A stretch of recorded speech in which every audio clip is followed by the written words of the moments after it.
Radio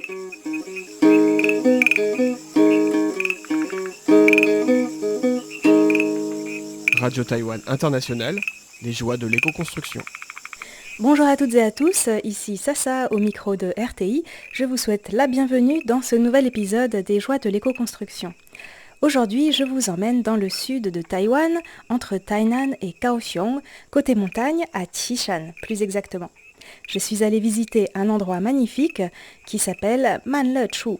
Traduit littéralement, Man ça signifie lent, Le signifie joyeux et Chu signifie endroit. C'est donc un lieu où l'on peut apprécier le moment présent.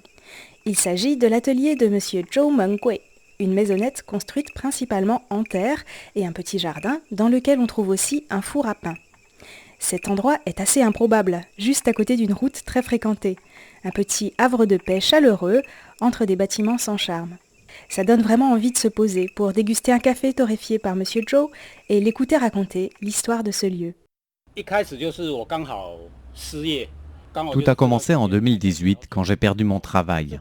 J'étais au chômage, j'avais du temps et je me suis demandé ce que je pourrais faire. Je me suis mis à chercher une vieille maison à retaper pour y installer un atelier. Et puis j'ai réalisé que ce petit lopin de terre appartenait à notre famille et qu'on ne l'utilisait pas. C'était dommage. Au même moment, j'avais un ami qui voulait construire un four en terre pour faire du pain, mais il n'avait pas le temps. Justement, Emma Liao donnait des cours dans un community college à Kaohsiung pour apprendre à construire un four en terre. J'ai dit à mon ami, ne t'inquiète pas, je vais suivre les cours à ta place et t'aider à construire un four à pain. C'est comme ça que j'ai commencé à me familiariser avec le matériau terre. Et c'est grâce à Emma que j'ai acquis les bases. Puis j'ai lu la version chinoise du livre Unsculpted House de Lanto Evans. Ce livre, c'est la Bible des éco-constructeurs à Taïwan. Ça m'a beaucoup aidé. Et puis il faut dire que depuis tout petit, je suis plutôt bricoleur. Donc j'avais confiance en mes capacités de construire une petite maison par moi-même pour en faire mon atelier. Je me suis dit, de toute façon, je n'ai que ça à faire en ce moment. Avant de venir, je m'étais imaginé que, comme dans beaucoup d'autres endroits, cette construction avait été un chantier participatif, avec des gens venus des 4 coins de Taïwan. Non, en fait, ça ne s'est pas passé comme ça. J'ai presque tout construit tout seul. Des amis venaient m'aider seulement le week-end et on a aussi organisé un atelier avec le Community College pour construire le mur qui sépare le jardin de la route. Comme j'ai presque tout fait par moi-même, ça a pris du temps, un peu plus de 2 ans. J'ai commencé par le four et les sanitaires, puis j'ai construit tout le reste. C'est vraiment impressionnant de voir que M. Zhou a presque tout construit par lui-même, alors qu'il n'est pas un professionnel de la construction ni un architecte. Auparavant, il travaillait dans une entreprise qui fabriquait des vélos. Comme quoi, le plus important, c'est la motivation et la persévérance. Pourquoi M. Zhou a-t-il choisi de construire en terre alors que tout autour, les maisons sont en béton ou en tôle ? À Taïwan, il y avait autrefois des tokatsu, des maisons construites en adobe, c'est-à-dire en briques de terre crue. Dans ce quartier, il y en avait beaucoup, mais je ne sais pas trop pourquoi, à Taïwan, dès qu'il y a quelque chose de nouveau, on abandonne ce qu'il y avait avant. Quand on est passé aux briques de terre cuite, on a abandonné les adobes. Et aujourd'hui, on ne construit presque plus qu'en béton et en acier. Du coup, quand on veut construire selon d'anciennes techniques, on ne trouve plus personne pour nous enseigner. C'est problématique. Moi, j'ai choisi de construire selon la technique qui était présentée dans le livre de Lanto Evans. En anglais, cette technique s'appelle cob. On mélange la terre à du sable et à de la paille, puis on en fait des boules qu'on encastre les unes dans les autres pour faire les murs. Les matériaux sont les mêmes que pour les adobes et les tokatsu, mais la technique est un peu différente. Avec la technique du cob, on peut sculpter la maison, lui faire prendre la forme qu'on veut. La deuxième raison pour laquelle j'ai construit en terre, c'est que la terre d'ici est excellente pour la construction. En plus, je peux m'en procurer près d'ici. Je repère où il y a des amoncellements de terre près des chemins en bordure de montagne après la pluie. Par ailleurs, j'ai des amis qui voulaient se débarrasser de la terre trop argileuse de leur rizière. Je l'ai récupérée. Le souci à Taïwan, c'est qu'on ne sait pas où se procurer de la terre. Il n'y a pas de vendeur puisqu'on ne construit plus en terre. J'ai entendu dire qu'à Linkou, dans le nord de Taïwan, on peut acheter de la terre rouge, mais c'est loin d'ici. On peut éventuellement aussi acheter de la terre aux fabricants de briques de terre cuite, mais ils ne veulent pas trop en vendre car ils en ont besoin. Bref, l'idéal, ce serait de creuser une mare à côté de la maison et d'utiliser cette terre pour construire. Qishan, c'est seulement à 20 minutes en voiture de Yueshijie. Je ne sais pas si vous connaissez cet endroit, comme son nom l'indique en chinois, c'est un paysage lunaire. Imaginez des collines arides où presque aucune végétation ne pousse. Ces collines sont composées principalement d'argile, donc le sol est très dur quand il fait sec et un peu boueux quand il pleut, ce qui laisse des traces sinueuses. Le sol est très alcalin et ça explique le peu de végétation. Je mets quelques photos de Yue Shijie sur le site de cette émission pour que vous puissiez vous faire une idée. Bref, quand Monsieur Zhou dit que la terre du coin est parfaite pour la construction, eh bien oui, elle est très argileuse, ça c'est sûr. Mais encore faut-il pouvoir se la procurer. Cela m'a fait penser à Cycleterre, une entreprise qui récupère la terre excavée des fondations d'immeubles ou de nouveaux tunnels de métro à Paris pour en faire des briques de terre crue qui serviront à construire des logements.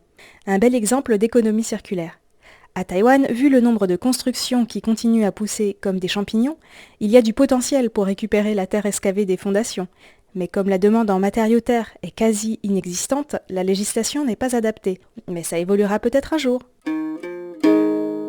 À Manlechu, Monsieur Zhou vend du café qui torréfie lui-même, du pain cuit au four à bois et des graines de Wuhuanzi. Autrefois, à Taïwan, ces graines servaient de savon. Quand on les casse et qu'on ajoute de l'eau en les frottant, ça mousse et ça nettoie. J'ai testé et approuvé. Monsieur Zhou a quelques problèmes de santé actuellement et doit souvent aller à l'hôpital. Quand il n'est pas là, il laisse le portail ouvert et on peut venir acheter le café et les Wuhuanzi en payant dans une petite boîte, comme ça se faisait à Taïwan autrefois. J'ai par ailleurs demandé à Monsieur Zhou qui est-ce qui vient à Manlechu. D'après lui, les gens du quartier ne sont pas forcément les plus nombreux.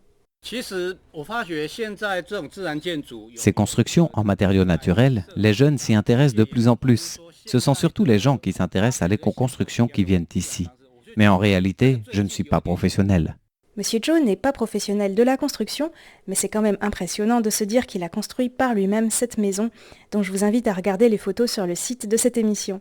C'est vraiment la maison la plus originale, si ce n'est la plus belle du quartier.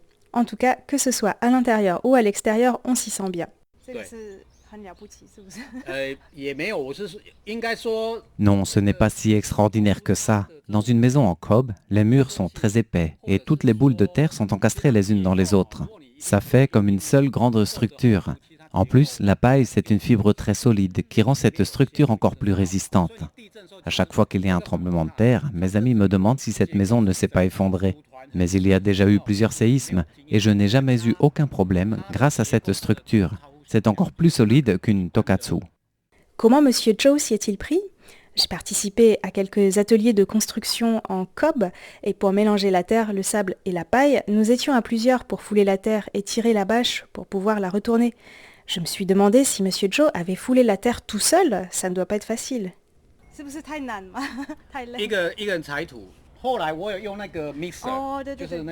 Oui, j'ai foulé la terre tout seul. Mais ensuite, j'ai utilisé une bétonnière pour mélanger la terre, le sable et l'eau, car ça allait plus vite. Mais on ne peut pas mettre de la paille dans une bétonnière.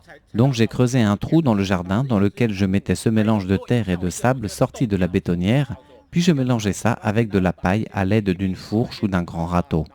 Quand on est tout seul, je crois que c'est la technique la moins fatigante. Qu'en pensent les proches de Monsieur Zhou ? Est-ce que sa famille apprécie cet endroit ? C'est une des questions que je lui ai posées. Ma mère et ma sœur, elles n'en pensent pas grand-chose.